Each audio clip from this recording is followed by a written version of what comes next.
The die is set, but Alberta ain't ready to kneel just yet. They chose their king, their power was met, but we don't answer to Ottawa yet.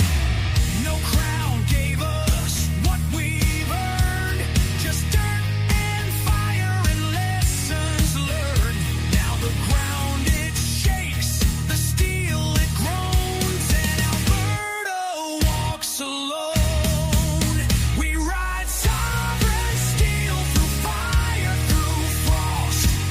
We ain't the last, we're the line they lost. Alberta stands, never on its knees. A nation born in the forge of the free.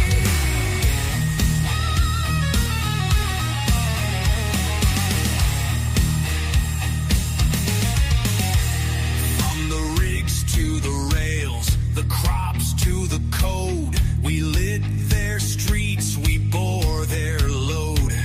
They laughed at pride, they mocked the West, but freedom don't die, it just waits for the test. The cowboys ride, the farmers rise, 5 million strong under open skies. No leash, no lie, no foreign throne. This land is steel and it stands alone. We ride sovereign steel through fire.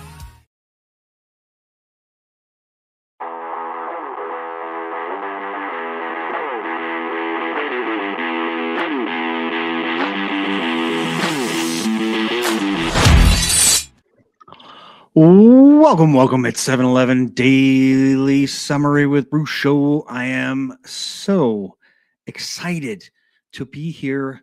I have been on the road, been out pounding the pavement, getting signatures, canvassing for the freedom of Alberta. So I have not been able to be here on the podcast, and I apologize for that. But I know that this is so important for future generations. This has to be our focus moving forward. But I'm back. I'm excited. Last night I had a great couple. One of my other favorite lawyers, and tonight another amazing, intelligent, successful, and killer lawyer is on the deck. So I hope you are ready. We're gonna break it out here tonight on Unscrew the News. So anyway, I am so excited to be here. What an extraordinary time to be alive. I am so blessed to have the people around me and to be able to have the guests like I have coming up here right away. Again, another extraordinary night with Leighton Grey. He's going to hopefully be able to unscrew what's going on in BC, the land in regard to Aboriginal title, in regard to fee simple title. Hopefully we're going to make we're going to not necessarily put it all to bed, but we'll hopefully be able to unravel some of what's going on. And there's so many questions around this. I had to ask him if it's possible that we'll go over time if we did tonight. So we are ready for a good show. Anyway, like I say, I always like to start off by saying thank you and praising local businesses. I love to support local businesses. One of my favorite is nuggetstacker.com. And they've been with me right from the beginning, but I always suggest getting gold and silver to protect your family's wealth. I am not your investment advisor. Do your own research, but up in the top left-hand corner, you'll see a QR code that will get you a bit of a discount on silver and gold. Great thing to have today. You can also call them 1-866-644-2121, nuggetstacker.com. All right, you guys, let's get into unscrewing some news. There's been so much going on, and I'm torn because I'm out there, trying to push forward our independence, our sovereignty here in Alberta. But at the same time, there's so much going on. I'd love to be here and talking to you about it. Anyway, we're back, and I've got another interview lined up. I think it's April 7th, and I've got the Holmes girls. And if you haven't seen them, young girls, great family, uh, salt of the earth people. I'm really looking forward to that conversation as well. You'll have to tune in on April 7th for that. Anyway, we're going to get into it tonight. And before I do, I always like to say that I'm coming to you from the heart of the battle-ready nation of Alberta. We bring you truth and optimism. Our goal is to break free from the media and the globalist mind control. It is, I know it's not a joke. We are here. We're going to get some good information out there. It is April 1st, 2026. This is episode number 274, and I am blessed to have Leighton Grey, and I've called this one Fed Land Grab. I am so grateful to have you, sir. It is a pleasure to have you back. Thank you very much for joining me, Leighton Grey. Yeah, it's great to be here again, and I'm looking forward to our conversation. It's Holy Week right now, so he has risen. He has risen. Oh, I forgot to say that Leighton Grey, constitutional lawyer, podcaster, hockey team owner, author, and all-around good guy. And he fights for the truth, from what I can tell. So I'll take it. That's actually one of the best introductions I've ever had. So thank you very much. Made my day. Okay, so I've got to bring this up here because I want to make sure that people get a chance to see. You've got the book right there in front of you. I have also got it listed on the great website called Unscrew the News. You can find it right here on my recommendations. Right, I think we're number, I don't know, something like four down. It must have been 4 books since we last. I don't think I sent you a signed copy yet, though. I must do that. Yeah. Thank you for reminding me. That was on my list to remind you that I needed a. Yeah. Maybe we can see each other in person and have a coffee over it. That would be wonderful. Yeah. I have got a couple of things we've got to talk about. First of all, sorry, I'm going to bring this up right now because this is what we wanted to talk about. After my podcast with Jim McMurtry and Dallas Brody, and it's a really great conversation. And it was, they are fantastic people, and again, they've put themselves in the line of fire, and what's come out of it obviously is the dirty underbelly of what we're seeing all across Canada, and you and many other people are noticing that this is not happenstance, and it's not by accident. And anyway, so we had a great conversation because we are trying to get to the bottom of it, but you do have this unique perspective. And this was a piece that you wrote that I had a chance to look through, but obviously I really want to get into it and dive into this. Where do you want to start? Because this is your wheelhouse. So I'm going to bring it back to you, and I'll put this in the back burner here, and maybe you can just tell us where you want to go. Well, I'll start with this. I mean, what we're seeing right now in Canada is part of Agenda 2030, which, in the mantra of which, as you know, is you will own nothing and you'll be happy.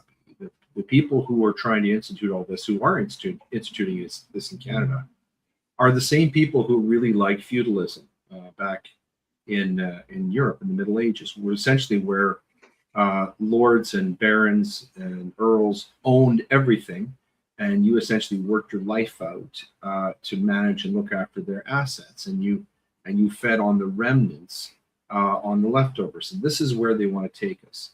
And the Indigenous people of Canada are being used as an instrument of destruction. You might even use the Leninist term "useful idiots." So, big picture, this is what this looks like. Friedrich Nietzsche had a metaphor called the parable of the tarantula, and essentially, and this is part of his famous tract "Also sprach Zarathustra." But essentially, what he said is that imagine. Wow, you could say that twice. Well, I speak German. So said Zarathustra, who's basically this god, right? So anyway, Imagine that there's this big, fat, hairy spider. And the spider in the metaphor is what we would call today the liberal, the leftist, right? And the spider spins a web. And when the spider, of course, controls everything that goes on in the web and watches everything very closely and lays traps. But what the spider does to entice, victims into the web is it comes and it promises things. It promises liberty. It promises equality. It promises retribution against people who have oppressed you. And most of all, it promises revenge. And this is very attractive to certain segments of society which see themselves as victimized or oppressed. And you could probably list many of them, but let's say we're talking about the LGBTQ. Let's say we're talking about people of color, or in Canada, we're talking about the Indigenous. You might throw radical feminism in there. And so this concept of retribution is very seductive to the sort of people who see themselves on the victimhood hierarchy, because they don't have power.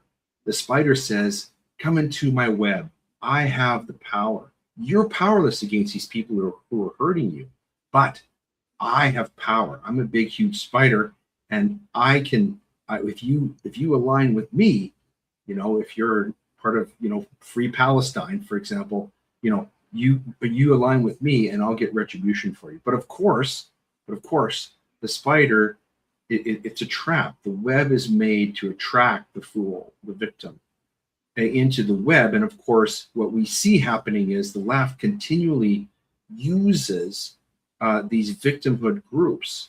I mean, listen, what happened to Black Lives Matter? They're gone, right? Look at what's happened to the LGBTQ lobby. The spider uses them up, okay? Uses them. You see this, I don't know if you saw the recent statistics on the No More Kings protests, Bruce, but it was over $300 million were invested in this. And when you see all the names, I mean, it's familiar names. It's, George Soros, the Tides Foundation, Clinton Foundation. They're all funding this stuff. Okay. They're the spider. Right. Yep. And the Indian, in this case, the Indigenous, he buys into this, and he's used. And in bringing this back to the Canadian example, what the government of Canada wants to do, because they're sort of an arm of globalism, because we can see, obviously, I think it's very obvious that our federal government is a CCP client state. China has this Silk Roads initiative. If the Canadian government went and tried to directly appropriate the lands that are in Richmond under the Cowichan case, what do you think would have happened? Well, obviously, there would have been a huge uproar. Yeah. Right. So what does the government do? It sends the Indian. And through the magic of UNDRIP, remember, Canada is the only country that's been dumb enough to adopt UNDRIP. And British Columbia is the only province that's been dumb enough to adopt UNDRIP. And through the magic of UNDRIP, because it's been brought into British Columbia law, the private property owners are being stripped of their rights. The land is going to be held in trust for the Indian by the federal government, because Aboriginal title, which is a fiction that was created by our Supreme Court back in 1997, is not property at all. It's sufficient to defeat and crowd out the rights of private property owners. But guess what? There's a really big difference between Aboriginal title and the fee simple title that many of your viewers and listeners have.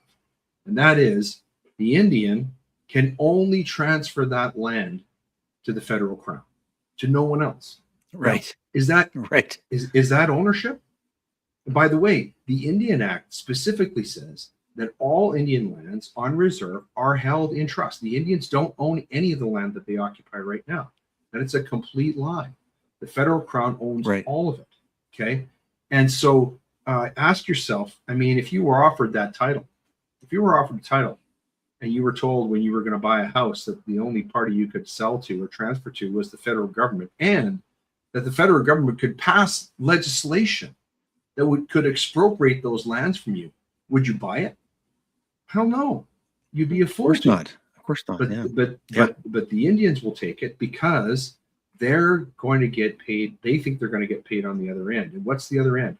Well, Beijing has a two-state strategy that targets Indigenous land claims and resources to undermine Canada's national sovereignty. This is not imaginary. This has been leaked. This is online. I've seen it, and it's all part of this process, this program of disentitling Canadians of private property using the Indian, and coming back to the metaphor of the parable of the tarantula. Who will suffer? Well, where are all the slings and arrows being shot right now? It's all at the Indian. Oh, you greedy Indians taking private land. Nobody's looking at the federal government. They're laughing. They're the tarantula. They're the big, fat, hairy spider, sucking the life out of not only the Indian, but also Canadian title holders. And that, in a sort of a short, I can go into more detail, but that in a short sort of summary is what's going on in Canada. And we can delve deeper into it, but that's kind of a 5,000-foot view of what's going on and why this is happening in Canada. Well, I'm so grateful. Again, I'm so grateful that you're here and explaining it, because I thought I was going crazy thinking that's exactly what I'm seeing. And why is nobody else seeing it? I mean, I know that there's other people in British Columbia and landowners that are arms up in the air going, okay, I can't get insurance for my home now. I can't sell my home now. I am worried about my legacy to my family. But there's a lot of people that are going, humdy ho, like this is, oh well, the federal government is doing something that I don't like over in BC, but I'm in Ontario, and they're gonna, hopefully open some more schools, and probably they're gonna get some more automobile, jobs. They're gonna get us back to work, and who cares? But this to me is critical to our longevity as Canadians, and it only makes me think we need to get out of Alberta. We need to get out of Canada faster than absolutely. Yeah, you're right, and people in Ontario, you're right. It's a false sense of security because there are many claims filed in Ontario because there are many parts of Ontario land that is not ceded yet, and so it's in the same boat as British Columbia. Right, and there are claims now that if Aboriginal title is granted, they would take up about half of the total landmass of New Brunswick right now. So this is coming to Alberta. This is a plan that this government has in place to basically obliterate private property in Canada, and it explains a lot of things, right? So, for example, like let's talk about landing. Why are Canadians? Sorry, did you say land acknowledgement? These land acknowledgements. Now, these land acknowledgements are happening everywhere, right? I mean, you probably saw there recently. There was a Calgary Flames game where they won they sung the national anthem in Cree. I mean, it doesn't make sense. Canadians are being told that we are evil people, that we should be ashamed of our country, that we're colonizers, that we subjugated, that we committed a genocide. It's all lies and rubbish. But why are we being told this? Well, we're being told this so that we will step aside and give to the Indian their due, which is Aboriginal title. You see, and the Indian buys into this because they see themselves as victims, and therefore they are entitled. Hence the title of my piece, Aboriginal Entitlement. But this victimhood mentality, as you know, is a road to ruin. When you see yourself as a victim, you lose agency. You lose the ability to take responsibility. You lose the ability to make decisions. And anybody who sees themselves as a victim is fundamentally and basically miserable. There's no other way to feel about yourself and about your situation, then they're miserable. To live in misery if you see yourself as a victim. So that's the trick that's played on the Indian. And the trick on the other side, the guilt, that's the trick that's played on the rest of Canada. And who steps in but the big, hairy, fat spider? They step in the middle. Right. It's all a huge psyop. It's a huge lie that now is being legislated into Canadian law for a very specific purpose. And we're seeing how destructive it is. Okay, so I want to stick on this, but I mentioned the announcement from Carney just yesterday. Yeah. Do you mind if I play that to please do. Yeah. I think round out this, because it's all part and parcel to this, and he's moving really fast from what I mean, obviously they're trying to get a majority, but I don't think he's necessarily even waiting for a majority. They're moving really quickly. Yeah. And anyway, do you remember running on this last year? Did he campaign on this? I don't think. No. That he was going to give away. He's going to give away Vancouver. Did he campaign on that? Yeah, exactly.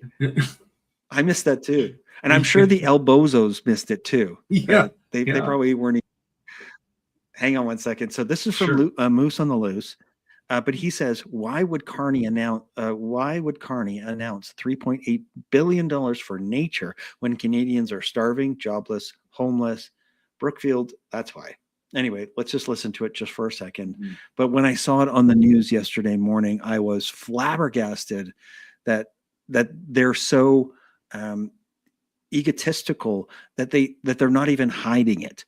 It's not even in the shadows. It's not.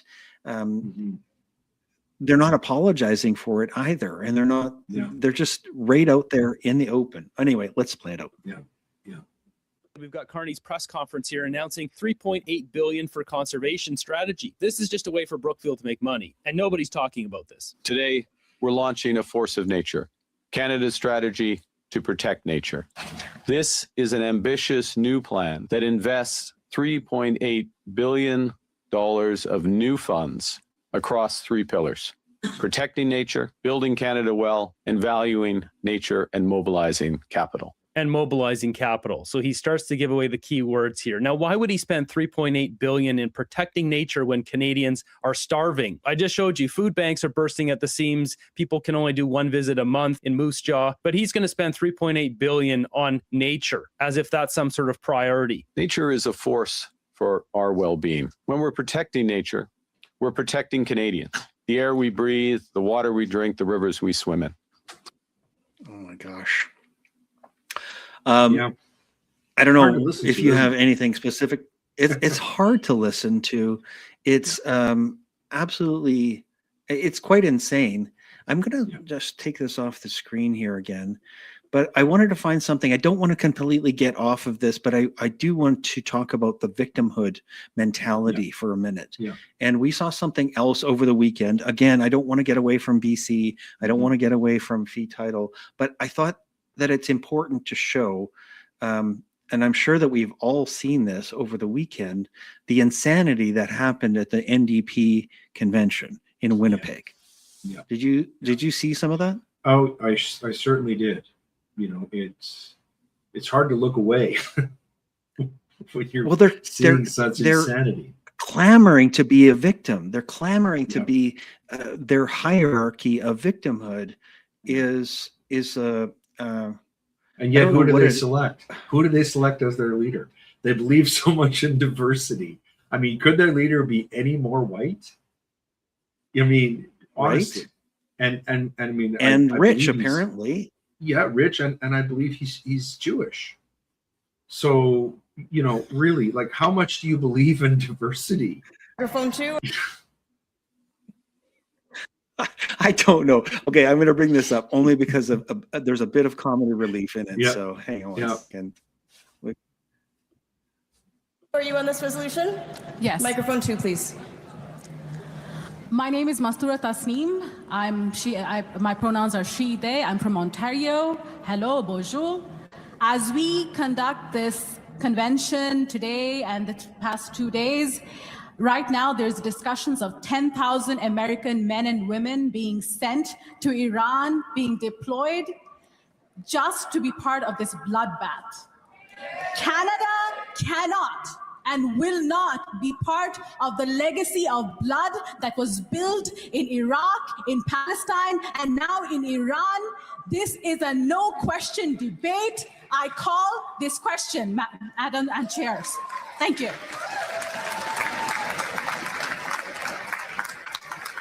Your point's quite well made, Speaker. I'll again thank delegates not to call me Madam Chair or Madame la Présidente. I'm a non-binary person. My pronouns are they, them, and their. Chair is sufficient. Wow. You'd rather be called an inanimate object. Yeah. Call me chair. That's right. That's what I identify as chair. I'm a chair. Wow. Sorry. Wow. I'm going to go back to you. Okay, so back to land. So in the letter, and I want to bring this up again, because you make some really great points in here. One of the things that I really wanted to point out was when you talked about, and I'm going to bring this up 1 second. You talked about the government purposely did not tell landowners what was happening, and this was a 10-year process.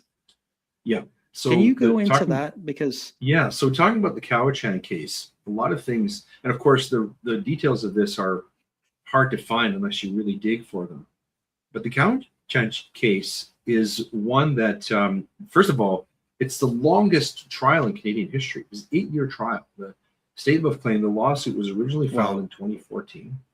Trial started in, I believe, 2019. We don't get a decision until 2025. Now, here's the thing that's really interesting about the Cowichan case, is that from the very beginning, it was clear that if the relief that was being sought by the Cowichan tribe, that is Aboriginal title, to lands that were privately owned by private property owners in the Richmond region, if they were successful, that was going to seriously impact the fee simple title of the people who were residing there, who were private property owners. And the lawyers, no kidding, for the defendants in the case actually applied to the court for an order so that these property owners would be given notification. The court refused. And they refused because the Cowichan, let me get this straight. So the defendants, which are who is the defendants are the property owners, but they don't know. The province. This is, I see. Well, you raise an important point, and this is part of the problem. These people whose property rights were affected had the right under Canadian law, if things were moving the way they're supposed to, they had the right to be not only notified of this lawsuit, but also to have their own legal counsel and be there to present evidence, because they're the ones who are going to be chiefly impacted. But it was the province who they were pressing. They were saying that that this land was actually Crown land, and that it became the property of BC when private property was issued to the private property owners. And so they applied to the court to give notice because they wanted to bring the private property owners into it. The court wouldn't do it. They wouldn't do it because the Cowichan tribe insisted that it would go against the principles of reconciliation. In other words, that the private property owners would get really mad at them and would oppose what they were trying to do. So these private property owners don't find out that they're essentially losing their property rights, or the property rights are being impacted, until after the decision is released in 2025. And this is a trial that went on for 8 years, a lawsuit that went on for 11 years, and they're never ever told. This is in the concept of Canadian civil law is atrocious. It's a complete travesty of justice, because now these people are in a situation where they've lost their opportunity to oppose these applications. They never had a chance to present evidence or to present arguments, and now their only choice is to either sell their land, give it up. Of course, Now it's all up to negotiation, but essentially their choice is they're going to have to, sell out and have their land appropriated, or sell to the Cowichan, or sell out, actually not to the Cowichan, because it's the taxpayer who's going to foot the bill for that. That's another point we should talk about. Or to simply try to sell out now, but good luck trying to do that when your title is compromised, because what the court did is it said, okay, there's fee simple title. So John and Jane Doe own their house in fee simple, but now there's Aboriginal title on top of that. Well, these two types of title cannot coexist peacefully because they have conflicting, property interests. And so this is what the courts have done. And honestly, as I go back and I look through the Supreme Court history and look at some of these cases, I don't see where the Supreme Court ever got the authority to do this. They just drew Aboriginal title out of the ether. But I'm starting to see now why now, because in the aftermath of COVID, as we quite properly see our courts as really an arm of the executive state, now we start to see why this was all done. That there was an agenda that was going on from the very beginning, I believe, going all the way back to the 1970s when Pierre Elliott Trudeau first became our prime minister. And the whole goal was essentially Agenda 2030. And Canada is being used as sort of a laboratory, an experiment, a grand experiment for this. And it's really horrifying because a lot of the things that Canadians sort of took for granted, and quite properly so, about our country, are no longer in place. I even saw today that Liberals are even considering taking God out of our national anthem because they think it's divisive, and they want to have a post-Christian nation. It's really horrifying to see what's happening in our country.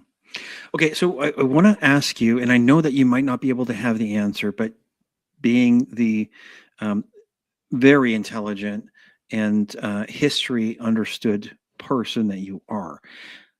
Now, the case, the Cowichan case, let's just stick with that one for a second. Sure. The Cowichan case, wouldn't the decision just be thrown out because of the misrepresentation and the malice that ensued in not coming forward and telling the landowners? I mean, is it not so egregious that it would just be thrown out? Well, you would think so. And you would hope that the BC Court of Appeal would see it that way. But, this raises the issue of, we're always hearing about this reconciliation.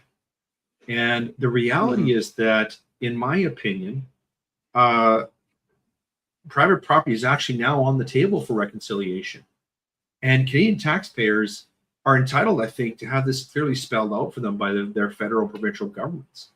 And because it's we who are going to have to pay the billions it's going to cost to compensate Indian bands for their Aboriginal title claims over private property throughout Canada. And it is the private property owners who will suffer the incalculable damage that these types of declarations are going to cause.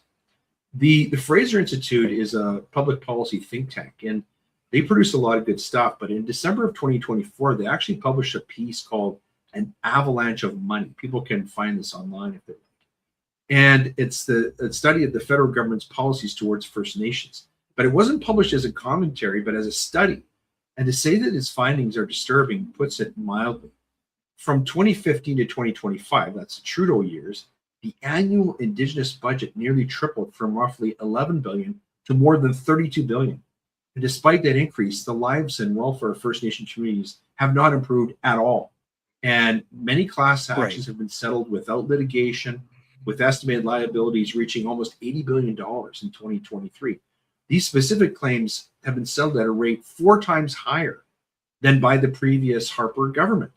Think about that. And even there's tens of billions of taxpayer dollars are involved. The public is being told nothing about when and to whom these class action payouts are taking place, or how the trust funds resulting from specific claims are administered. And worse yet, First Nations had become more financially dependent upon government transfers. Far fewer of them are publishing audited statements, which we're entitled to. And we're now seeing the consequences of lax enforcement.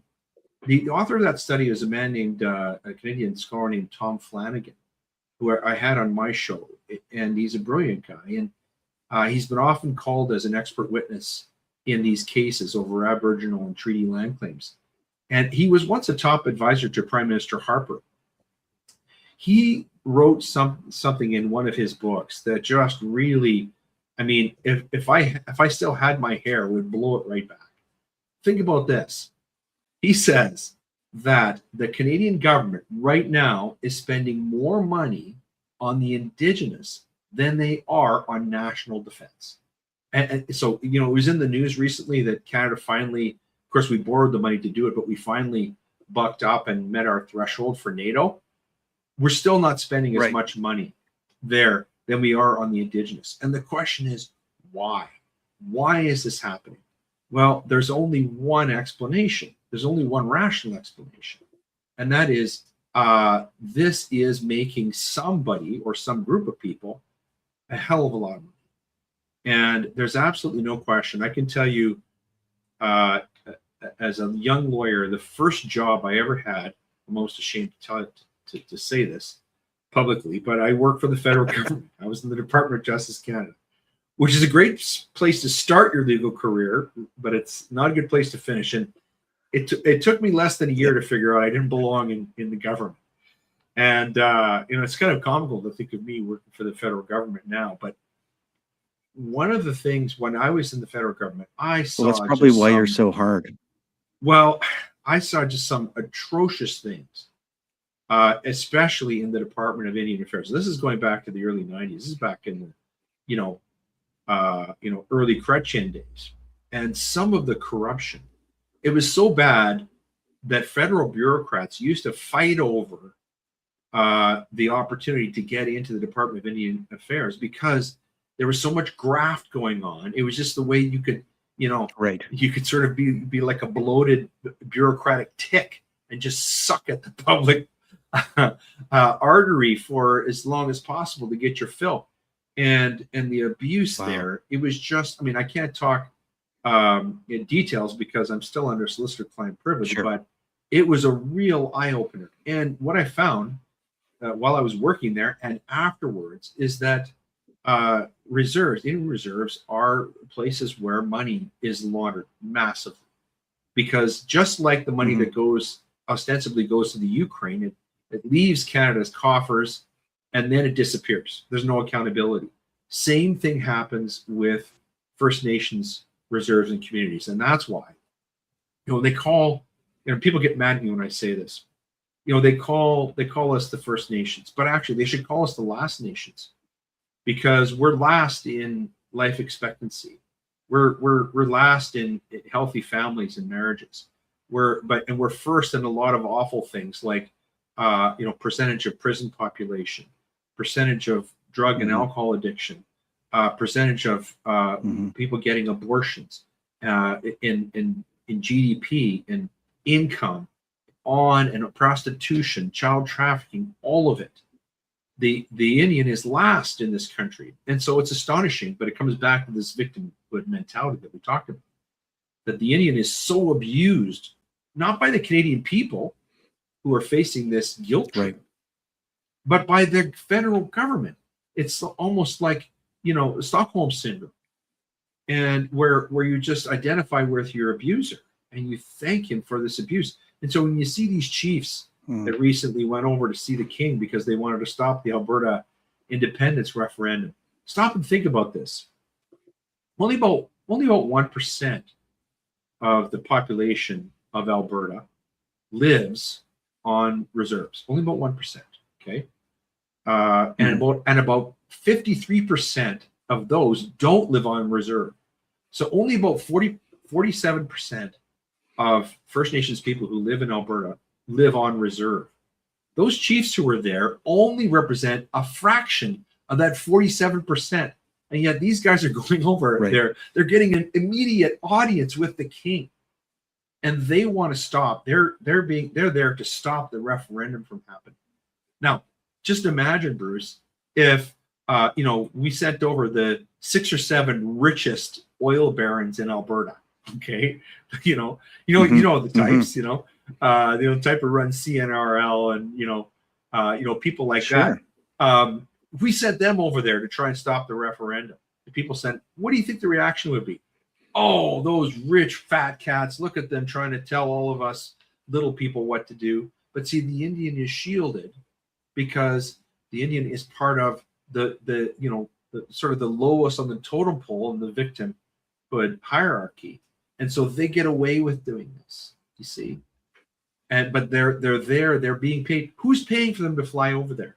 Who's getting them an audience with the king? Right. It's the tarantula, right? And they're the little flies that are caught in the web. And of course, the fly, when the fly's caught in the web, it doesn't realize where it is. It doesn't know what's going to happen to it. It just knows, that it's somewhere and it can't fly away. It's caught in this web. And in the same way, the Indian is caught in the victimhood mentality. And so all around, your analogy of the promise is perfect in this fashion, right? Because they've been promised reconciliation. Reconciliation to them is, I don't know what that is. It's this it's ether, reparations, like you said, but it's money. They want money. They want revenge, and right, they want money. but yeah, to it, right? It's just there is no end to reconciliation or reparations. It's when we decide that it's enough. There's no end goal. There's no this is the amount of money that's going to satisfy that need. It's just guilt and guilt and guilt and victimhood, and raising your status as a victim. Do you mind if I just play this out here and see what the CTV has to say with the king, just Certainly. because of let's yeah. just play this here quickly here. King Charles today to invite him to Canada. They also raised the Alberta separatist movement. The delegation of 7 First Nations leaders from Treaty 6 are from Saskatchewan and Alberta. They presented His Majesty with an invitation to Canada next year to mark the 150th anniversary of the signing of Treaty 6. They also took the opportunity to shed light on the separatist movement in Alberta. The chief says the Crown's obligation is to protect and uphold the treaty, as their relationship is with the Crown. Alberta's Indigenous Relations Minister says she wants to follow up on those meetings. Dialogue is important at every level about a number of different issues. Everybody has their perspective. I'd be interested in learning more about what comes out of those meetings, and certainly I do want to speak to Grand Chief Pete as well. It makes me sick that they would want to go to the slave owner and ask him to, continue. Isn't this incredible? We want better chains. Yeah. That's what it seems like to me. We don't like our chains. We'd like the rusty ones now, and make sure that they're tighter. Yeah, that's what it seems like. But I mean, these are the fat cats, as you say.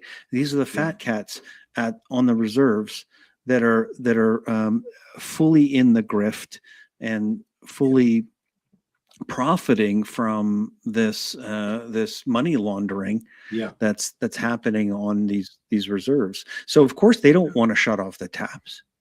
No. They don't want. I mean, you're so right. You're so right about the king too. I mean, just if there's a new agreement with go ahead. Sorry. No, you please finish your thought. Oh, I was just going to say that if we renegotiate with Alberta, then they're going to look at the books and go, "Hey, this has been going on for how long now? We can't offer you the grift anymore." Yeah, exactly. And this is a great point. But think of it now.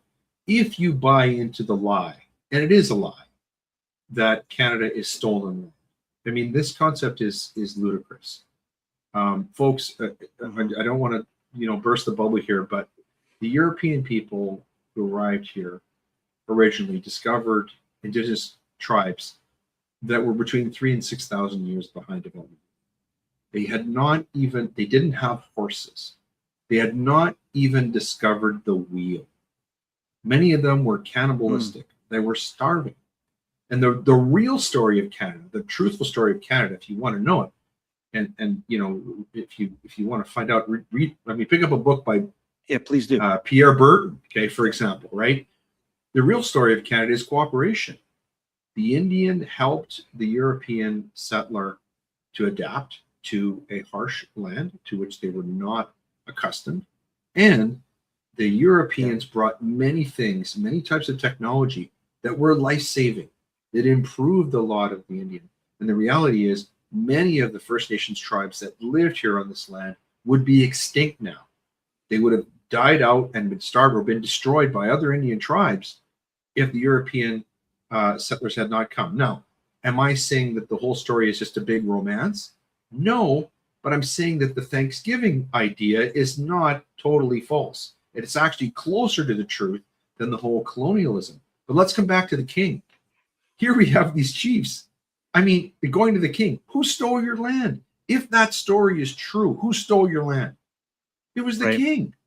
Right. It was the king. That's who you signed the treaties with. He stole your land. So now you're going to him? You're going to him to ensure that you get to keep your land? It just shows the level of dysfunctionality in this relationship. There is no more dysfunctional relationship in Canadian society than the relationship between the Indian or the First Nations person and the government of Canada. And I'll just put a fine point on this. The oldest statute in Canada is the Indian Act of 1876. And it is an instrument of apartheid. It sets apart a separate class of human being in Canadian society, legally called the Indian. And I have a card that says that I am part of that. I am a status Indian under Canadian law. Okay. Now that's really dysfunctional. And why does it exist? You know why it exists? It exists because the Indians want to keep it going and because the federal government wants to keep it going. And the question is why? Well, we've been trying to find, some of those answers here. But, here's what I would say just about these land acknowledgements, just to kind of complete this, the sort of square the circle here. Let's ask what the purpose is of land acknowledgements. And especially considering how they're done here, right?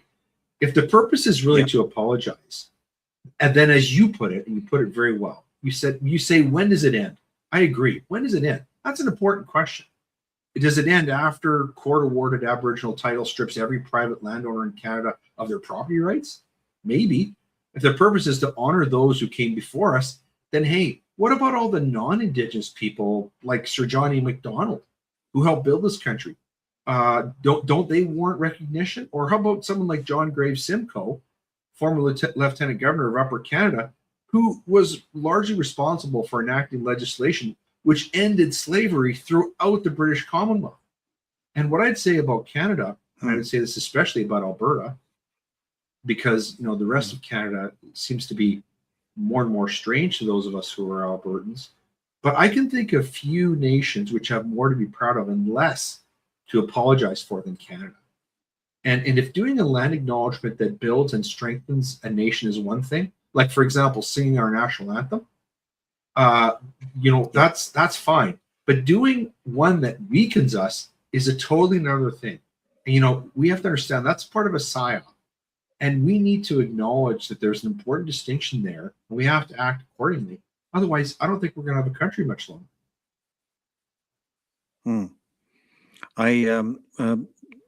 My talk or my discussion with Jim McMurtry, and I really appreciate him and what he's been, I do too. Doing. Very interesting. But he says that we should all refuse and walk out when the land acknowledgement is being. I quite agree. I agree too. Well, I had this happen in a Lutheran church, Bruce. I had to walk out of a Lutheran church. Yeah. And I said to the pastor, before I left, I said, read Psalm 24. You know what the 24th Psalm says? I'll read it to you. The earth is the Lord's and everything in it, the world and all who live in it. It's the Lord's. It's not the Indians. It's the Lord's. And Right. if we accept that, this is why this is really important. I mean, that's a type of land acknowledgement, but that's a type of land acknowledgement that doesn't discriminate based on race or ethnic background or language, right? It invites all of us to share in the wealth of the land. And of course, these guys who are trying to change Canada's character from a Christian country, one that recognizes the supremacy of God and the rule of law, into sort of this post-nation secular state that has no regard for God or anything that's above mankind. They have to divide us because, of course, that concept of Christian morality, which is the bedrock of our country and of Western civilization, for that matter. Without that, we really don't have a shared set of values that can bind us together as a country. And this is why back in 2015, when our newly minted Prime Minister, Justin Trudeau, was interviewed by the New York Times, he said, in Canada, there's no mainstream, right? He said, we're the post-nation state because there's no mainstream. We have shared values, but we don't have a shared identity. Well, I don't think that's true. I think that for a very long time, in fact, until very recently, I think Canadians have had a very clear idea of what it meant to be a Canadian. And coming back to the Alberta example, and you may disagree with this, Bruce, but what I say to people when they say that Alberta is a separatist movement, I say, no. Quebec had a separatist movement. Alberta's movement is an independence movement, and it's aimed at conservation. It's aimed at conservation of the Canada that we grew up with and that we all love, and all the beautiful things about our province that made our province peaceful and wealthy and friendly and hardworking and energetic and entrepreneurial, all the great things about Alberta. We want to conserve them. And the only way that we can conserve them is to escape this post-nation state that the Liberal government in Ottawa has constructed. And so I think, to me, I don't know if that makes sense to you, but I think that's a much more appropriate way of phrasing and putting into words what is happening in Alberta. I think it's a big mistake because I think Quebec separatism was basically just an extortionist approach between the Quebec government and the rest of Canada, and it worked. It was effective, but Alberta is not. That's not what we're after. At least that's not my understanding of what Alberta independence is. But I'm curious to know if you would agree with that. I couldn't have said it better. I mean, we're on the same page. I believe that to the bone, what you said resonates with me so deeply because that's how I see it too. I see that Canada is happening around us, and we're like the protectors of the herd, or the protectors of even the tribe. We're trying to protect them from the outside enemies that continue to want to come into our nation of Alberta, and they're trying to strip away the foundations. They're trying to strip away the foundation that built our Canada, and the one that you and I grew up with, the one that we want our children to also have, is that ability to work and to be rewarded for that hard work. And if you want to start a business, then you have that opportunity, because we encourage innovation. We encourage reaching out and growing, as opposed to trying to stifle it and trying to reward victimhood. That's the antithesis, I think, of Albertans. Is we want to grow and be rewarded for our efforts, and we don't want to hand out. We don't want someone to to say, these are the boundaries that you have, and we'll just pay you, a living wage so that you can go out and buy whatever you want to, but you don't have to accomplish anything for it. I truly believe in my heart that Albertans are sickened by that idea. I agree. And applying this to the Indian, let's come back to sort of finish off that topic. If you're the First Nations people or the Aboriginal people of Alberta, wow, what an opportunity to escape this dysfunctional relationship with your abuser, with Canada. But by renovating, which means to make new. If you renovate your house, what do, Bruce? Well, you go in, you tear out the stuff you want to get rid of, and you go in and you put in new stuff, whether it's your kitchen or your home gym or whatever you're doing, right? Well, that's what we have the opportunity to do in Alberta now.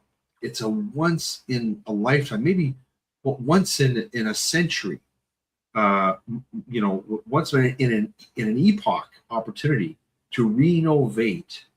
And the First Nations people, this is what I say to them when I go out and I speak to them publicly. You look at this as an opportunity. But something ends and something new is beginning. You have the opportunity to be part of something brand new and to negotiate a different relationship with Alberta. And what I point them to is, if you look at just for example, the Métis people who are living in Alberta, they're doing much better.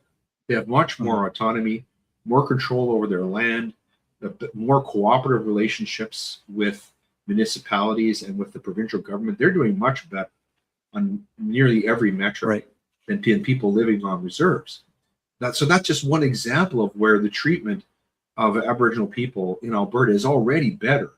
But how good could it be in a new Alberta? Well, we don't know. But why would you pass up that incredible opportunity? And the only answer comes back to what we were talking about, the parable of the tarantula, that debilitating victimhood mentality where we're holding on to these treaties, we're holding on to the Indian Act, we're hanging on to UNDRIP. We want to take things away from lawful landowners and build up enmity with them. It doesn't make sense.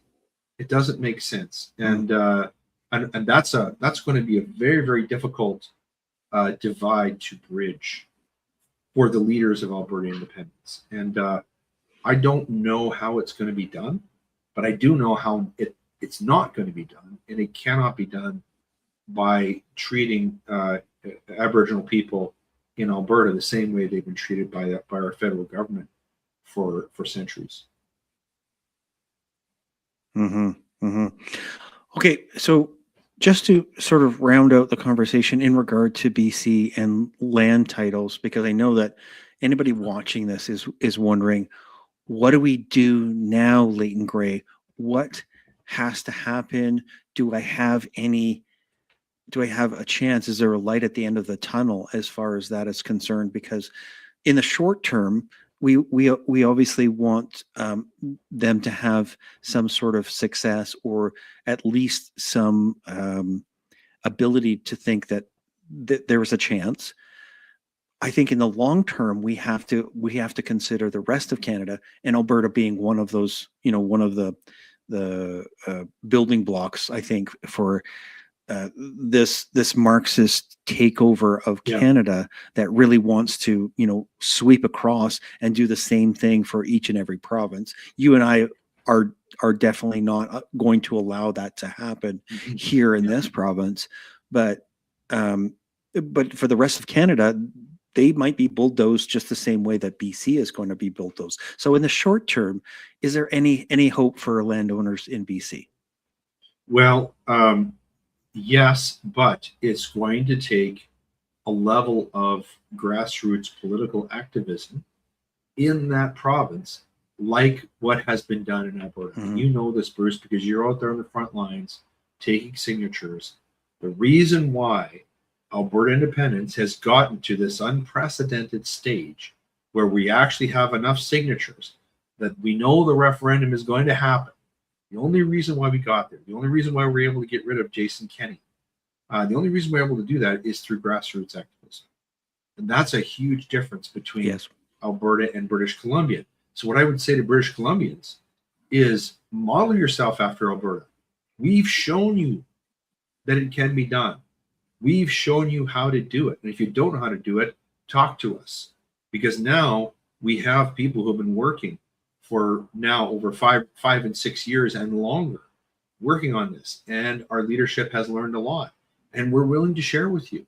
We want to help you. We want to see British Columbia be a strong, free. We want it to be beautiful British Columbia and not some other name that we can't speak and that we dare not say.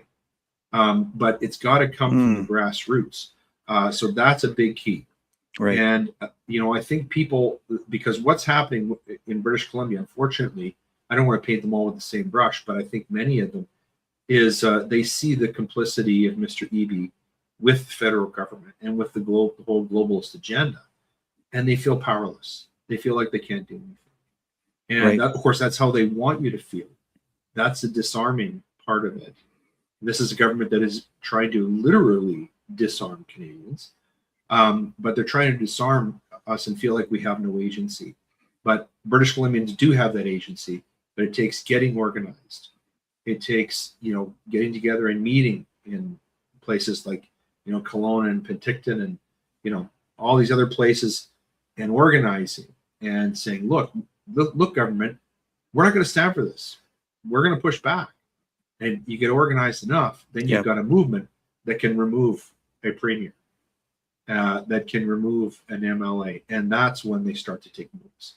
So I think what BC needs is a bit of Alberta, kind of an Alberta blood transfusion, if you will, to have that grassroots spirit. It's caught fire in Saskatchewan, as you know, and it can catch fire in British Columbia too. There's a lot of really great people in BC, many of whom are my friends, and they also have people there who can provide excellent leadership, but they've got to get organized. It's got to come from the grassroots. That's the only way to fight this stuff. And the greatest example of this in the world right now is MAGA. And I'll just share this with your viewers and listeners. I was at a Trump rally in Henderson, Nevada. I was there quite by accident, which is right outside Las Vegas. It was November. It was right before the election. Oh, you went down there for your birthday. Well, yeah, I was down there. My son was playing hockey down there. And it's kind of a funny story. I don't know if I told you this last time I was on, but I had nothing to do. And I went down and asked the concierge, is there anything to do here today? I was waiting, had a flight that was going on later in the day. And he points outside. He says, yeah, well, there's a Trump rally across the street. And I swear to goodness, I saw a guy going by in a huge orange wig and a big red tie and a blue suit, looking just like Don, and all these people walking. And I just went outside and I followed them. And I found myself in an arena, probably 15,000 seat arena, full of people. And it was like a spiritual revival. I found myself in a circle of about 200 people holding hands, joining hands, and praying that Donald Trump would win the election. And while I was there, I brought that back, and that gave me a whole new insight into grassroots and what we needed to do in Alberta, because I saw that MAGA is a grassroots movement. MAGA is the wave. Donald Trump is the man right now on the surfboard riding the wave. He's not MAGA. MAGA is much bigger. It's a grassroots movement. And what MAGA is, it's a grassroots response to globalism. And I believe what we're building in Alberta right now is a cousin of that. It's a made in Alberta brand, but it's a cousin of that, because we're resisting the same forces and we're using a lot of the same techniques because they're effective. That's amazing. Okay, so you answered the short term in regard to BC and what they might be able to do. Now, the long term is this wave that you and I both see of these of this trickery, of this the tarantula and the web. But I also recognize this as the Red Guard by Mao, and the Indians are being the Red Guard essentially, and starting the struggle sessions. So when they're saying that this is my land, that's a struggle session with a Canadian or with a white person, and they're in that process. But essentially, they get thrown out with at the end of it, and then what I perceive is that the globalists swoop in and say, okay, well, Canada's ours now, or what used to be Canada is now ours. I don't know if you might not have an answer for this, but maybe it's just what we're doing here in Alberta, and we're pushing back as far as this globalist movement. Well, is that what you see too? Well, I think that what we've got to realize in Canada is there's no one coming to save us from this. Right. This is happening to us right now. Our country is being fundamentally changed, and the changes are coming really fast and furious. That press conference that you played of this prime minister saying that basically we're not going to have access to land that belongs to us. What gave him the right to tell us what parts of Canada we can access? That land is held in trust for Canadians. That's our land. How does he get it? How does he get the power to tell us that he has a power because we're giving it to him? And Canadians have to begin to say no and understand that nobody's coming to save us. And it's getting very late in the game. But this is why what's happening in Alberta is drawing attention from people from all over the country, really all over the world. A friend of mine who's a brilliant legal scholar, you probably had him on your show, or you should. His name is Bruce Party. He's written, he's from Ontario. He's a law prof from Ontario. He's written some of the best stuff on Alberta independence. He's even written a new Bill of Rights for us. He's working on a constitution for us. And so he sees how Alberta and the success of the Alberta independence movement could be the salvation for the entire country. We shouldn't rule out that possibility, Bruce. That's a distinct possibility. The Alberta independence movement could change everything. And believe me, those cats in Ottawa, they know it. They know how dangerous this movement is, right? This populism. They know exactly what it is. And getting to the point, God bless people like you who work so hard to get all those signatures. But let's face it, the work's just beginning. We're up against a powerful enemy, and they've just started. Wait till you see the propaganda that's going to come. Right. It's going to be no picnic. We're going to have to stand very firm. The one thing we have on our side, though, is we have a lot of great people in Alberta who want change, who want to preserve our province, and our enemy has totally underestimated us completely. They think we're a joke, Right. They do. They have no idea. Yes. The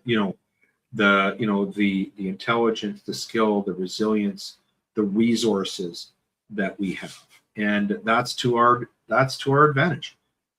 Sun Tzu is that's one of his rules in the art of war: is never underestimate your enemy. Yes. And he also says that it's not the most powerful side that wins; it's the one that has the strongest will. So if Alberta and Albertans have the strongest will, then we will prevail. Mm-hmm.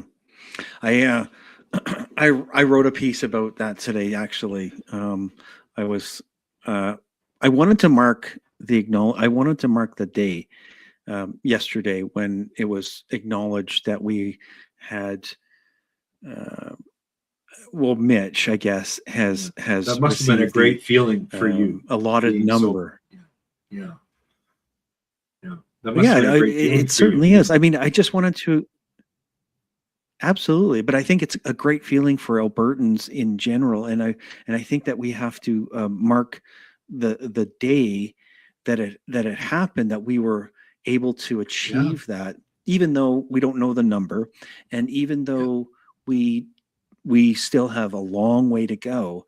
I think that we have to have a small celebration because it is an amazing feat, and we've been laughed at, we've been heckled, we've been called names, we've been assaulted, in some instances where people have been, obviously treated very poorly.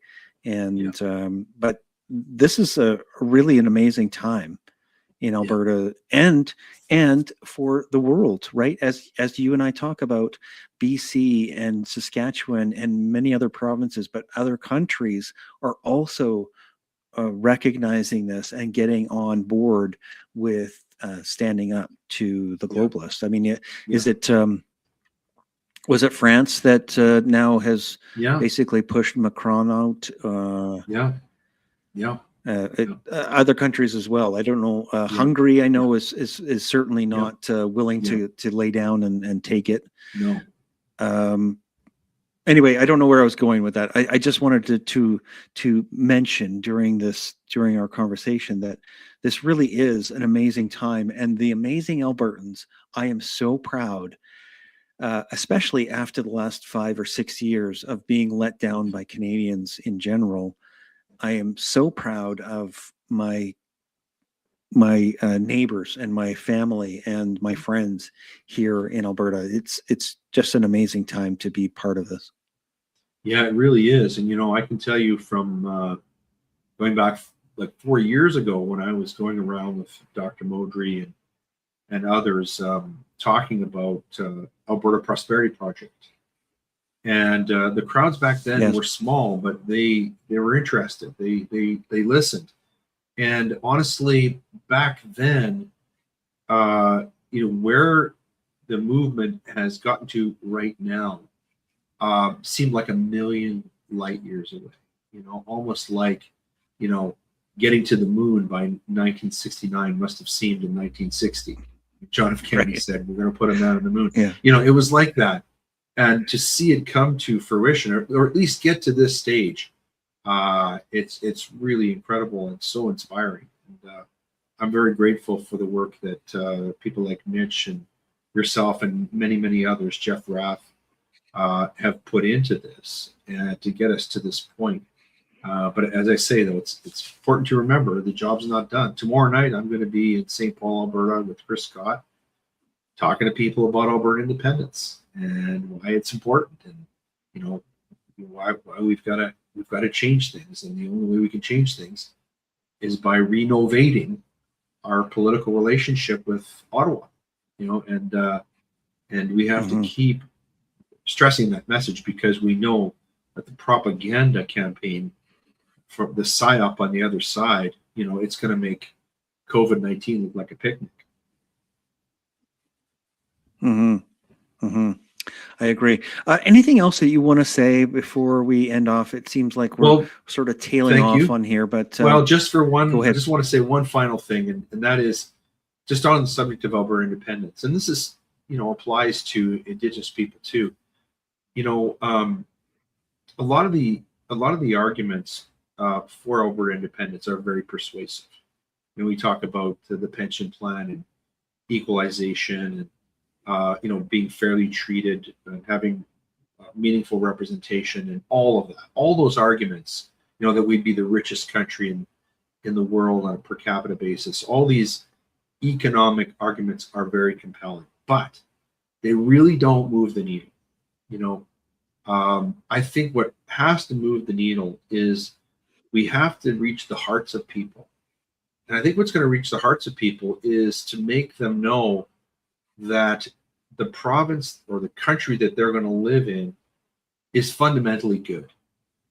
That it's going to be full of good people, God-fearing people who love their country, who love their neighbor, that want all the things that we want: strong families, good schools, sustainable health care, want all those good things for us and also for our neighbors. But also that we're going to have a political class of leaders who are servant leaders, not oligarchs, not people who see themselves as elected rulers. And I think this is a very, very important piece of the discussion that has to come forward. And I think what I'm looking forward to is maybe the most important conversation we're going to have with Albertans. Albertans have to have with each other. And that is, what kind of province are we going to have? What type of a constitution are we going to have that's going to govern? Are we going to have a Bill of Rights? Are we going to have political parties? You know, what is it going to look? Are we going to have a king? You know, what is this going to look like? And I'm very interested in hearing from Albertans. And I think we need to have a series of constitutional conferences where we go out, maybe people like you do it, where you go out and actually speak to people and get their input. Because the last thing we want to do if we're going to make a free and independent and prosperous Alberta is sort of bring the worst parts of Canada into it. I think we have to seize this opportunity to really fashion a new way of doing things that it's going to make Albertans really proud to be Albertans and proud to be part of a country that respects the supremacy of God and has a government that is beholden to the rule of law. And so that's kind of my last word that I really want to see coming out of Alberta independence, and that's a part of it that unfortunately isn't talked about as much in the public, but I think it's a really important part of the piece, maybe the most important piece of the puzzle. I think you're right, and I think that was a great way to end this off, is summing it up like that.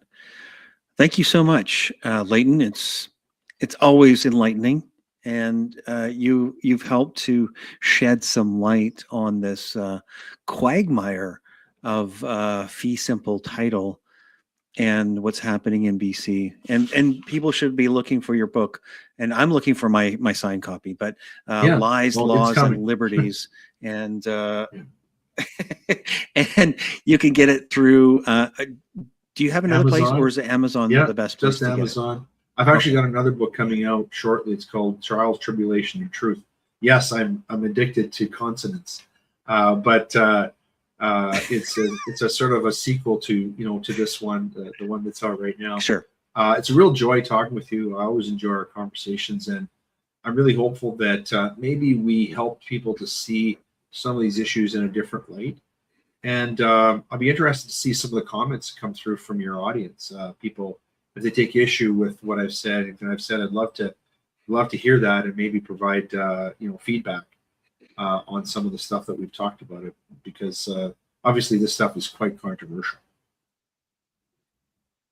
Well, that's the only way to get to a consensus, to come to some sort of consensus, is to really be able to hear other people. So I need to hear that you disagree with me. I don't need you to just walk away from the conversation. I need you to actually tell me what you don't like about what I said or what Leighton Grey said. So please send in your comments if you get a chance. Email. You're more than welcome to email, but you can comment on the YouTube or Rumble, and we can find you the Grey Matter podcast. You're on all the platforms, from what I know. Yeah. And is it a regular podcast? Yeah. Or is it? We have new episodes. New episodes on Mondays and Thursdays, and we also have a Thursday night live stream. I'd love to have you on there, by the way, or have you on our live stream show. I think that would be great. And we're also on Daystar Television if people want to find us there. But I really appreciate the time and that we've spent here, and looking forward to the next time. It's always a pleasure. I appreciate all that you do, and I know that you work so hard at making our world better. Whether it's Alberta or Canada, I know that you work very hard for Canadians and humans in general. I really do appreciate you, and I appreciate our friendship. So it's a great pleasure. Oh, send Bruce Party. I would love to have Bruce Party on. I will connect you. I have to say this one thing. Okay. I like this one thing that he said, and to me that is so pivotal for our new government, a government that has no controls and has nothing to start with. They start from a blank slate, and we give them, let's say, 10 things to be in charge of, and that's all that you get to actually hold in your purse. I love that concept of starting from nothing. And then we'll give you as much as we feel is necessary. Yeah. Yep. No, that's a concept of limited government, Bruce and I are actually planning, we're going to have a debate of a question. And the question is, do we need to honor the supremacy of God in our Constitution? This is an interesting question. Bruce would say no. He's a classical liberal. And so he would say, well, we'll just give government these 10 things, and that's all they're going to be responsible for. But my question would be, okay, you're going to give them those 10 things to be responsible for, but what is the standard to which they're going to be held in their management of those 10 things? Right. What is that standard? For the longest time in Christendom, in the Western tradition, that standard has been objective truth. And objective truth, for those of us who are Christians, is embodied in one person, and that is our Lord and Savior Jesus Christ. And that objective truth, that has been the touchstone that all of our law, all of our science, all of our literature, our music, architecture, that's the foundation of objective truth. That's the standard. So you find, you give them these 10 things, but how are you going to, by what standard are you going to judge them?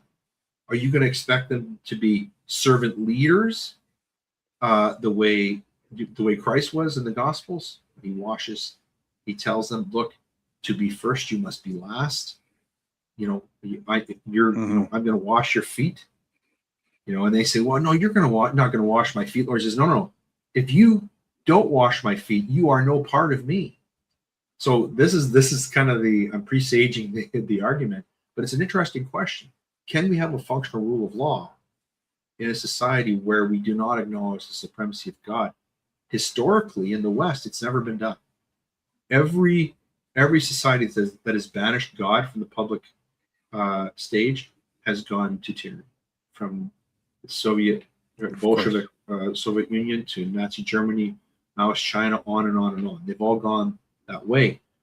Yeah. Europe was looked like they were on the precipice of going over the edge of that, but now look at all the countries, as you said, turning back to Christ. Well, that would be a great debate. And anytime that you want to do something, anytime you want to do something like that, I would love to rebroadcast something like that. So if you allow me the opportunity, I would love let's to collaborate. Do that as well. Absolutely. So, let's work together. Yeah. I think that would be great to have that.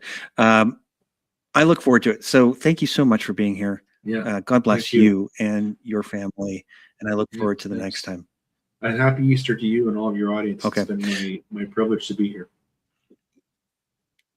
You as well.